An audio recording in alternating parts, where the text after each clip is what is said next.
উফ, প্রচণ্ড খাওয়া হয়ে গেল, একটু হেঁটে নিই। মাছের ঝোলটা ভালোই হয়েছিল বৌদি। উফ, একটু গ্যাসও হয়ে গেছে মনে হচ্ছে। আমি একটু ব্যালকনি থেকে আসছি। উফ, শান্তি। এই গ্যাসগুলো না বার করলে না, এই একটু জোয়ান দাও না, জোয়ান দাও না। এই নাও ঠাকুরপো। হ্যাঁ হ্যাঁ, বাস বাস বাস, ঠিক আছে। একটু খাওয়া দাওয়ার পরে একটু জোয়ান খেলে কি হয়, ডাইজেশনটা ভালো হয়। এই যে দুপুরবেলা খাওয়ার পরে রেস্ট না নিলে না, মানে সারাদিনটা ম্যাচ ম্যাচ করবে।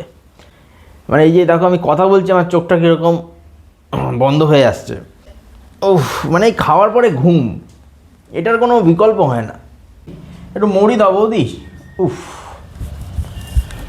এই নাও। হ্যাঁ দাও তো, বাস বাস বাস। এখন ঠিক লাগছে?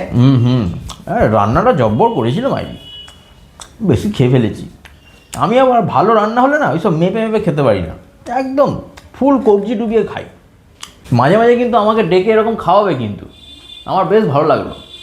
আচ্ছা, ফ্রিজে কোল্ড ড্রিঙ্কস ছিল না, একটু কোল্ড ড্রিঙ্কস খেয়ে আসছি। হ্যাঁ দাঁড়া, তুমি বসো, তুমি বসো, আমি তো দেখেই ফেলেছি কোথায় রয়েছে। মানে আমি ঘরে ঢুকেই কী করেছি, ফ্রিজটা খুলে দেখে নিই কোথায় কি আছে। বৌদি, ফ্রিজের ওপরের তাকে দেখলাম দুটো লাড্ডু আছে, খেয়ে নেবো? খেয়ে নাও, ওটা তোমারই জন্য। ও আচ্ছা আচ্ছা, ঠিক আছে। আমার একটু মিষ্টি বড় প্রিয়। বৌদি, আমি আর দাঁড়িয়ে থাকতে পারছি না।